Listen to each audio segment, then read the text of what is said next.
Dahulu kala di sebuah desa di Mumbai, India, dikuasai oleh dua kelompok gangster yang paling ditakuti dan juga disegani. Yang mana kedua kelompok gangster tersebut telah berseteru selama 30 tahun lamanya. Kedua kelompok gangster tersebut dipimpin oleh seorang yang paling ditakuti di daerah masing-masing. Kelompok gangster Komadi dipimpin oleh seorang pria yang bernama Naraperadi. Sedangkan kelompok gangster Naragudi dipimpin oleh seorang pria bernama Basiredi. Perseteruan itu terjadi karena hal yang sangat sepele, yang mana saat itu Basiredi sedang bertaruh judi dengan salah satu orang dari kelompok Naraparedi. Namun sialnya justru Basiredi ini harus kalah dalam permainan judi tersebut. Kekalahan Basiredi ini jadi bahan olok-olokan dari kelompok Naraparedi. Basiredi yang tak terima karena dihina oleh kelompok Naraparedi, ia pun langsung membunuh orang tersebut. Dan kabar pembunuhan itu kemudian sampai ke telinga Naraparedi. Dan karena hal itu juga terjadilah sebuah tawuran antara kelompok gangster Komadi dan Naragudi, hingga menewaskan ayah mereka masing-masing. Dan itulah kemudian penyebab perseteruan itu terjadi. Dan setelah beberapa tahun berlalu, kini Basiredi telah menjadi seorang penguasa di daerahnya. Dengan kekejamannya, ia mampu membuat semua orang tunduk pada dirinya. Saat itu akan diadakan pemilihan kepala daerah tersebut sehingga pihak partai oposisi sangat berharap pada Naraperedi untuk bisa mengalahkan Basiredi dalam pemilihan yang selanjutnya. Di sisi lain terlihat seorang pria gagah yang juga tampan yang bernama Vira Ragaparedi, yang mana ternyata si Vira ini adalah anak dari Naraperedi yang baru saja menyelesaikan pendidikannya di luar negeri.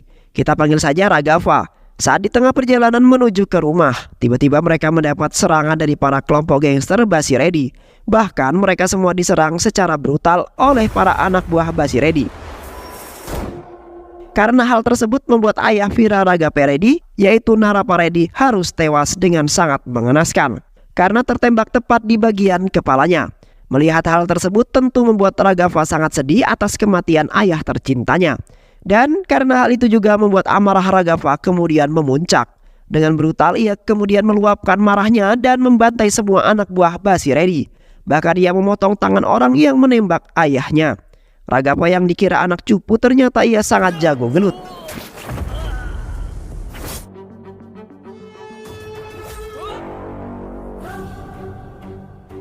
Ia menghajar semua anak buah Basiredi tanpa ampun. Hingga akhirnya Ragava pun berhasil menusuk tenggorokan Basiredi yang membuat Basiredi sekarat pada saat itu. Hal tersebut disaksikan oleh anaknya Basiredi yang bernama Balaredi. Balaredi yang tak terima ayahnya dibunuh secara brutal oleh Ragava. Ia pun kemudian berusaha untuk menyerang Ragava dan berusaha membunuhnya. Akan tetapi di saat yang bersamaan, para rombongan polisi tiba-tiba datang dan berusaha untuk menghentikan tawuran tersebut. Karena hal itu juga akhirnya mereka pun harus kembali ke tempatnya masing-masing. Ragava pun kemudian memutuskan untuk pulang membawa jasad ayahnya dan para pengikutnya yang tewas. Begitu juga dengan Balaredi. Sesampainya di rumah, ibu nenek beserta keluarganya sangat terkejut melihat Naraparedi yang sudah tak bernyawa. Dan atas kejadian itu juga membuat keluarga Ragava sangat terpukul atas kematian Naraparedi. Mereka sangat merasa kehilangan. Setelah itu, keluarga besar pun melakukan upacara kematian dan mengkremasi jasad Naraparedi. Tak berselang lama, hari itu Ragava mendapatkan telepon dari seorang pria yang bernama Sudarsan. Diketahui, si Sudarsan ini ternyata adalah rekan politik ayahnya. Sudarsan sengaja menghubungi Ragava dan mengajak Ragava untuk bisa menggantikan posisi ayah tercintanya. Sementara itu di rumah Ragava mendapatkan ceramah dari neneknya. Saat itu nenek berkata bahwa supaya Ragava jangan pernah mengikuti jejak ayahnya. Dan ia juga meminta supaya Ragava jangan seperti ayahnya. Karena nenek tak mau jika nanti generasi selanjutnya harus mewarisi kebencian pendahulunya dan akan memakan banyak korban jiwa tentunya. Bahkan jika itu terjadi maka Ragava dan keturunannya akan mati sia-sia. Ragava yang sebenarnya anak soleh, ia sangat mendengarkan sekali nasihat dari neneknya ini. Karena hal itu juga Ragava kemudian memutuskan untuk pergi dari rumahnya meninggalkan ibu dan neneknya. Ia pergi ke Hyderabad. Hal itu kemudian Ragava lakukan supaya ia bisa terhindar dari hal-hal yang negatif termasuk orang-orang kepercayaan ayahnya. Singkat cerita, setelah Ragava tiba di Hyderabad, Ragava kembali mendapat sebuah telepon dari saudara San. Raghafa kembali mendapat sebuah telepon dari Sudarsan yang terus memaksa Raghafa untuk mau menggantikan posisi ayah tercintanya.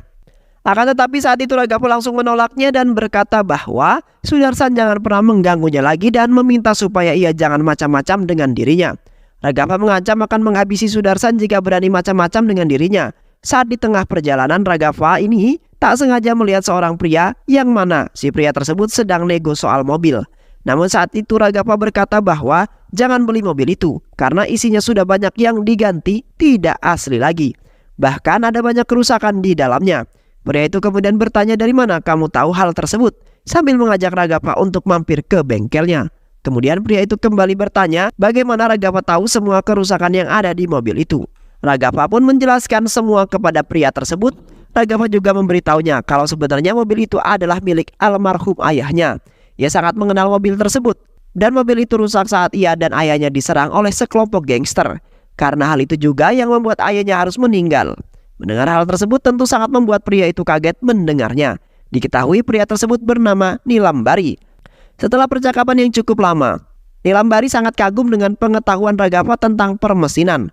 Karena hal tersebut juga Nilambari pun mengizinkan Raghafa untuk menumpang tinggal di bengkel miliknya.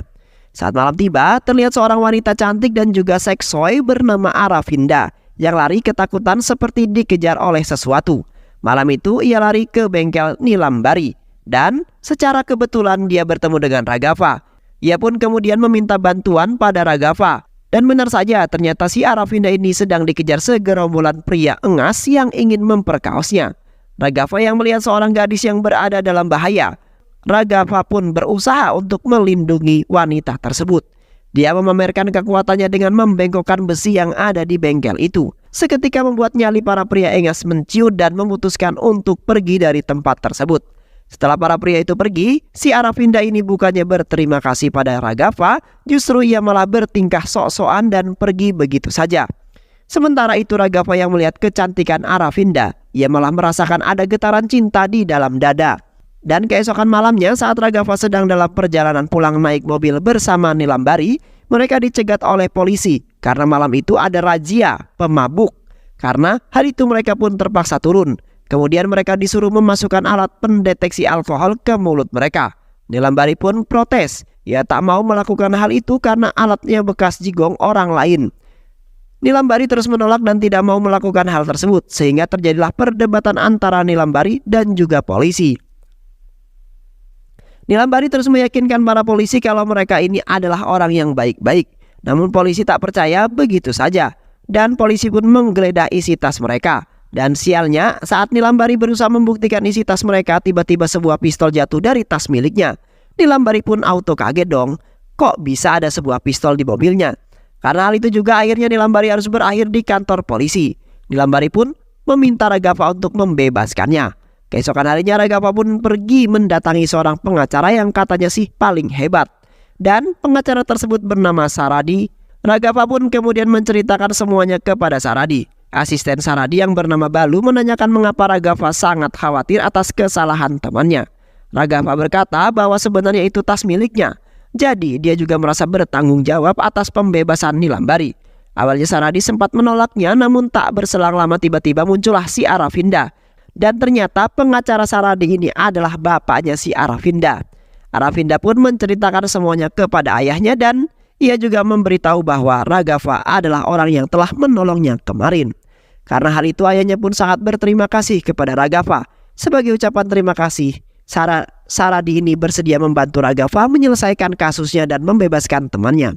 Saradi juga menambahkan bahwa ia tak akan meminta imbalan sepeser pun, asalkan Raghafa mau menjaga Aravinda.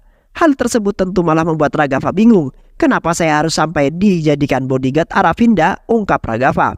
Balu pun menceritakan kalau saat ini Saradi suka menyuruh para kliennya melakukan sesuatu. Hal itu terjadi karena ada beberapa kasus yang justru membuat mereka malah kalah. Karena hal itu juga timbullah dendam dari klien-klien Saradi itu. Sehingga keluarganya lah yang kena imbas dari kasus tersebut. Mendengar hal tersebut, Raghafa pun langsung menyetujui dengan kesepakatan yang telah mereka buat. Dan setelah kejadian itu, Raghafa pun mulai bekerja sebagai seorang bodyguard Aravinda. Bahkan Raghafa selalu mengikuti Aravinda kapanpun dan kemanapun dia pergi. Karena hal itu juga justru malah membuat si Raghafa ini makin jatuh cinta dengan Aravinda. Dan timbullah benih-benih cinta di hati Raghafa. Singkat cerita, setelah mendekam di penjara selama beberapa hari, akhirnya Nilambari kemudian bebas. Nilambari sangat berterima kasih kepada Raghafa karena telah membebaskannya. Nilambari juga berkata, kalau Raghafa mau pulang kampung, enggak apa-apa, pulang aja, karena sekarang semua urusannya sudah selesai. Akan tetapi saat itu Raghafa malah berkata bahwa ia belum mau pulang karena semenjak di sini dia menemukan hal yang baru yang sebelumnya belum pernah dia rasakan. Dan karena hal tersebutlah ia kemudian membuatnya kembali bahagia untuk pertama kalinya sejak ayahnya meninggal. Dan tentu saja semua itu berkat Aravinda yang telah membuatnya kelepek-kelepek. Sehingga cerita hari itu Aravinda mendapatkan sebuah tugas dari kampus, yaitu mengerjakan tesis seputar adanya fraksi-fraksi di kalangan desa terpencil yang memicu kebencian satu sama lain. Saat itu Raghafa menawarkan bantuan kepada Aravinda bahwa ia mungkin bisa membantu Aravinda untuk menyelesaikan tugas tersebut. Karena Raghafa sudah tahu di mana desa yang tepat untuk mereka jadikan sebuah penelitian. Dan ini juga bisa jadi kesempatan Raghafa untuk menyatukan kembali dua kelompok yang telah lama bermusuhan di daerahnya. Mungkin saja Aravinda juga bisa memberikan solusi atas permusuhan yang telah lama terjadi di desanya tersebut. Besoknya saat Raghafa sedang mengantar Aravinda pulang, Raghafa itu kemudian dibuat kaget karena ia melihat para pengikut ayahnya yang ada di kota tersebut. Karena hal itu Raghafa pun menyuruh Aravinda untuk menyetir sendiri, sementara Aravinda akan menemui para pengikut ayahnya. Mereka pun pergi ke sebuah gedung. Saat itu para pengikut ayahnya berkata bahwa mereka semua sengaja menemui Raghafa di kota ini karena ingin mengajak Raghafa untuk membalaskan dendam atas kematian ayahnya. Dengan tegas Raghafa pun langsung menolak tawaran tersebut. Raghafa juga memberitahu alasan yang sebenarnya kenapa ia memilih untuk merantau ke kota, karena dirinya sengaja pergi ke kota untuk menghindari hal-hal tersebut. Karena jika tidak ada yang menyerang maka tawuran antar geng pun tak akan pernah terjadi. Raghafa juga berkata bahwa dirinya tidak ingin ada peperangan lagi. Dia sengaja pergi agar para pengikut ayahnya bisa sadar dan belajar dari keluarganya. Karena jika perang itu masih terjadi maka mereka akan kehilangan orang yang paling mereka cintai. Seperti keluarga Raghafa yang harus kehilangan ayahnya karena dendam masa lalunya, yang kini menyisakan dirinya bersama seorang nenek dan juga janda. Raghafa ingin agar para pengikut ayahnya bisa meneruskan hidupnya bersama keluarga dan anak mereka masing-masing, dengan memulai hidup baru yang lebih damai dan bahagia tanpa harus takut kehilangan orang yang sangat mereka cintai. Mendengar hal tersebut seketika membuat para pengikut ayahnya menangis terharu. Tak hanya itu, Raghafa juga meminta mereka untuk kembali ke kampung dan berusaha mengikhlaskan apa yang sudah terjadi di masa lalu. Sementara itu, Basiredi yang sekarat kini telah kembali sadar dari komanya yang berkepanjangan tersebut. Ia bangun dengan amarahnya. Saat itu juga Basiredi ini menyuruh anaknya yaitu Balaredi untuk mengerahkan anak buahnya untuk membunuh Raghafa. Di sisi lain Raghafa bersama Nilambari datang ke sebuah toko bunga. Karena hari itu Raghafa mau ketemuan dan mengungkapkan isi hatinya kepada Aravinda. Namun saat sedang memilih-milih bunga, Raghafa ini melihat sebuah rombongan mobil yang mana ternyata mobil tersebut merupakan anak buah Basiredi. Dan rombongan mobil itu pergi menuju sebuah sekolah. Ternyata sekolah itu adalah sekolah dari adiknya Aravinda. Saat itu Raghafa yang merasakan ada hal yang tak beres, kemudian ia pun pergi mengikuti mobil tersebut. Dan benar saja ternyata anak buah dari Basiredi ingin menculik adik Aravinda, karena mereka tahu jika Aravinda sedang dekat dengan Raghafa. Namun Raghafa datang di waktu yang sangat tepat. Dengan cepat Raghafa mencegah para anak buah Basiredi dan menghajar semua anak buah Basiredi hingga mereka semua keos.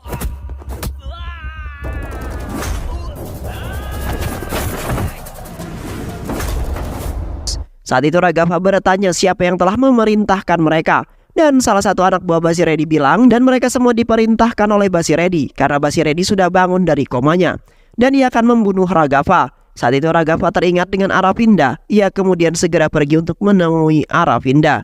Raghafa meminta maaf karena telah membuat Aravinda menunggu. Saat itu Raghafa tak memberitahu Aravinda tentang kejadian yang hampir saja menewaskan adik tercinta Aravinda.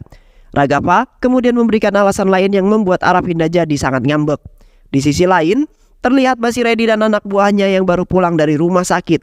Saat itu Basiredi disambut hangat oleh istri tercintanya. Basiredi kemudian menyuruh Balaredi untuk menelpon anak buah yang dikirim untuk membunuh Raghafa.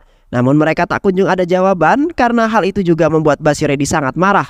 Bahkan ia melampiaskan kemarahan itu kepada Balaredi dan berkata bahwa kok sekarang Balaredi sangat lemah dan malah jadi seorang pengecut. Padahal ayahnya hampir mati akan dibunuh oleh Raghav. Basiredi yang terlanjur emosi, ia pun kemudian memutuskan untuk pergi sekarang juga dan segera membunuh Raghav sendirian. Akan tetapi hal tersebut dicegah oleh Balaredi. Balaredi berjanji pada ayahnya kalau ia akan menemukan Raghav dan segera membunuhnya. Sementara itu nasib anak buah Basiredi yang mau menyulik adik Aravinda ini sengaja dikurung oleh Raghav di sebuah rumah tua yang mana rumah tersebut dijaga oleh para polisi. Dan setiap malam selalu terdengar suara teriakan yang ada di rumah tersebut, yang mana suara tersebut berasal dari para anak buah Basiredi yang disandra oleh Raghav. Sementara itu, hari itu Raghav pergi menemui seorang penanggung jawab politik yang bernama Krishna, yang mana Krishna ini telah berusaha mengatur perdamaian antara kelompok Basiredi dan kelompok Naraparedi. Akan tetapi sampai saat ini tidak kunjung berhasil. Raghav kemudian meminta Krishna untuk mengatur pertemuan dengan Balaredi agar ia bisa berbicara dengan secara baik-baik. Saat sedang ngobrol, Raghav ini mendapat sebuah telepon dan ternyata itu adalah Aravinda. Aravinda memberitahu Raghav kalau adiknya hilang di sebuah mall saat mereka sedang jalan-jalan. Akan tetapi belum juga kelar ngomong, tiba-tiba Aravinda ini didorong dari belakang dan dimasukkan ke dalam mobil. Raghav yang tahu kalau Aravinda sedang diculik, dia bertanya kepada Aravinda, "Dari salah satu mereka apakah ada orang yang tangannya buntung?" ungkap Raghav. Aravinda pun mengiyakannya. Raghav sadar kalau itu semua pasti ulahnya dari Basiredi. Krishna yang mendengar hal tersebut spontan berkata, "Kalau kamu mau pergi ya pergi aja. Terus habis itu bunuh-bunuhan. Udah gitu aja terus." Akan tetapi justru hal mengejutkan terjadi. Justru si Raghav ini malah terlihat santai. Bahkan ia tak panik sedikit pun. Raghav meminta Aravinda untuk memberikan HP-nya ke salah satu orang di mobil tersebut. Saat itu juga Raghav berkata bahwa kedamaian yang terjadi di desanya saat ini yaitu karena diriku. Dan jika melukai gadis itu maka aku akan memburu kalian sampai kemanapun. Selama ini aku sengaja diam karena aku tak ingin ada lagi sebuah pertumpahan darah di antara kelompok kita. Jika kalian berani memicu perang lagi maka aku tak akan segan untuk menyiksa kalian sampai kalian mati. Setelah mendengar hal tersebut, seketika mobil yang membawa Aravinda berhenti dan sopir mobil itu pergi ke mobil yang ada di belakangnya dan menyerahkan HP itu ke Balaredi yang sudah bersama Aravinda dan adik Ravinda. Sama seperti sebelumnya Raghav mengancam Balaredi, jika Balaredi membunuh gadis dan bocil itu, maka Raghav juga akan membunuh anak Balaredi. Bahkan dia akan memburu Balaredi kemanapun Balaredi bersembunyi. Jika Balaredi menginginkan perdamaian, maka Raghav akan menunjukkan bagaimana caranya. Mendengar hal itu, kemudian Balaredi pun seketika berhenti dan menurunkan Ravinda dan adiknya. Tak lama Raghav datang menjemput dan mereka pun akhirnya selamat dan diantar sampai ke rumah oleh Raghav. Aravinda yang masih syok, ia masuk ke kamarnya. Raghav pun mengikutinya. Saat itu Raghav meminta maaf atas apa yang telah terjadi. Saat itu Aravinda berkata bahwa kalau Raghav harus bisa menyelesaikan masalahnya sendiri, baru dia bisa menjadi seorang pria yang Aravinda inginkan. Keesokan harinya, Aravinda pun pergi untuk menemui Nilambari. Dia meminta Nilambari menceritakan semua tentang Raghav. Nilambari yang tak tahu apa-apa, ia kemudian menceritakan semua kepada Aravinda. Dan setelah mengetahui semua hal itu, Aravinda mengajak Nilambari untuk pergi ke desa Raghav untuk meliput dokumenter dan mencari tahu kesaksian dan cerita dari para penduduk yang ada di sana. Sementara itu Raghav mendatangi pertemuan yang ia minta bersama Balaredi. Di sana juga ada Krishna dan Sudarsan. Akan tetapi baru juga mulai bicara, si Balaredi ini malah langsung menyerang Raghav dan berusaha untuk membunuh Raghav. Si Balaredi ini terus berusaha untuk menyerang Raghav dengan sangat brutal, karena ia telah berjanji pada ayahnya untuk menghabisi Raghav. Akan tetapi Raghav bukan pria kaleng-kaleng. Raghav justru lebih jago dari Balaredi. Ia pun langsung menghajar Balaredi dan semua anak buahnya, sampai mereka semua keok. Akan tetapi Raghav tak membunuh Balaredi. Saat itu juga Raghav menceritakan tujuannya. Kenapa ia mengajak Balaredi bertemu? Karena Raghav ingin mengakhiri semua pertikaian yang tak kunjung kelar-kelar ini. Raghav juga ingin menciptakan sebuah perdamaian bagi desa mereka berdua. Raghav tidak ingin jika anak-anak mereka nanti mewarisi dendam yang hanya menciptakan kesengsaraan. Bahkan dengan kerendahan hati Raghav ini meminta supaya Balaredi menjadi pemimpin daerah selanjutnya. Asalkan Balaredi mau mewujudkan sebuah perdamaian. Dan jika Balaredi mengkhianati janjinya, maka Raghav tidak akan membiarkan Balaredi hidup. Bahkan ia akan mengejar Balaredi kemanapun Balaredi bersembunyi. Raghav pun pergi sambil meminta maaf atas kesalahannya dan ayahnya selama ini. Melihat kerendahan hati Raghav membuat Krishna dan Sudarsan sangat kagum. Di sisi lain terlihat Aravinda dan Nilambari yang akan pergi ke desa Raghav. Akan tetapi saat di tengah jalan mobil mereka malah mogok. Dan kebetulan mereka bertemu dengan Basiredi. Saat itu Basiredi mengizinkan mereka untuk tinggal di rumahnya sampai mobilnya selesai. Karena hal itu mereka pun terpaksa tinggal di rumah Basiredi. Mereka yang nggak tahu siapa itu Basiredi bersikap biasa-biasa saja. Sementara itu, saudara Basiredi yang bernama Marapa dengan sedihnya curhat ke Basiredi. Marapa berkata bahwa semenjak ia gagal menculik Aravinda, dia selalu jadi bahan olok-olokan teman-temannya. Tak berselang lama, Balaredi datang. Marapa yang punya mulut lemes, ia malah mengadukan Balaredi kepada Basiredi. Ia berkata bahwa kalau sebenarnya Balaredi diam-diam sudah melakukan pertemuan dengan Ragapa dan melakukan perjanjian damai. Mendengar hal tersebut seketika membuat amarah Basiredi memuncak. Tanpa basa-basi, Basiredi langsung menusuk anaknya dengan besi. Hal itu Basiredi lakukan karena ia sangat kecewa kepada Balaredi. Karena anaknya berubah menjadi sangat lembek. Karena kehabisan banyak darah, akhirnya Balaredi harus tewas di tangan ayahnya sendiri. Mendengar suara teriakan, Aravinda dan Nilambari pun mendatangi sumber suara tersebut. Dan betapa terkejutnya mereka ketika Basiredi telah membunuh anaknya sendiri. Saat itu mereka kaget melihat ada Aravinda di rumahnya itu. Ia pun memberitahu Basiredi kalau wanita itu adalah kekasih Ragapa. Di waktu yang sama, Ragapa ini mendapat sebuah telepon dari Basiredi. Basiredi mengajak Ragapa untuk menemuinya. Jika tidak, maka nyawa kekasih dan temannya akan melayang. Ragapa yang baru saja tiba di desanya terkejut ketika ia melihat desanya sudah hancur karena sebuah tawuran antar desa. Saat itu juga Ragapa pergi menemui Basiredi. Saat itu Ragapa berkata kalau ia tak ingin ada sebuah pertarungan lagi antara mereka dan Ragapa ingin mereka berdua berdamai. Akan tetapi saat itu Basiredi ini malah menyayat pergelangan tangan Aravinda dan menusuk dada Nilambari. Basiredi berkata bahwa tak semudah itu dan perang ini tidak akan selesai begitu saja sampai dia bisa membunuh Ragapa. Saat itu juga Basiredi berusaha untuk menyerang Ragapa dan berusaha membunuhnya. Namun saat itu Ragapa tak memberikan perlawanan sama sekali. Ragapa terus berusaha untuk meyakinkan kedua anak buah Basiredi yaitu Marapa dan Suba bahwa dirinya ingin mengakhiri perselisihan ini dan menciptakan kedamaian bagi generasi berikutnya. Mendengar penjelasan Ragapa seketika membuat Suba dan Marapa tersadar. Saat itu juga mereka segera membawa Nilambari dan Aravinda yang hampir pingsan ke dalam mobil untuk membawa mereka ke puskesmas terdekat.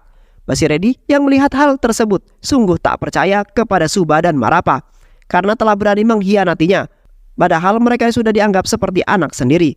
Saat itu juga Marapa berkata bahwa anak kandungnya sendiri saja kau bunuh dengan keji. Lah bagaimana kemudian nasib kami yang hanya dianggap anak?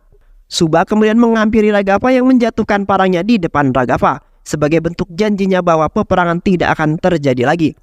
Mereka berdua kemudian pergi membawa Aravinda dan Nilambari ke puskesmas terdekat hingga tersisa Basiredi sendirian. Basiredi yang masih emosi, ia kemudian terus berusaha untuk menghajar Ragapa dan tentu saja Ragapa bukanlah lawan yang sebanding dengan Basiredi. Hingga pada akhirnya Ragapa pun berhasil membunuh Basiredi dan mayatnya langsung dibakar di semak-semak. Setelah berhasil menghabisi Basiredi, Ragapa kemudian pergi ke rumah Basiredi dan menceritakan semua pada istri Basiredi. Istri ini sadar bahwa semua ini adalah kesalahan suaminya yang sudah dibutakan dengan kebencian. Saat itu juga istri Basiredi ini pergi ke desa Komandi bersama dengan Ragapa untuk menghentikan tawuran antar desa yang sedang terjadi.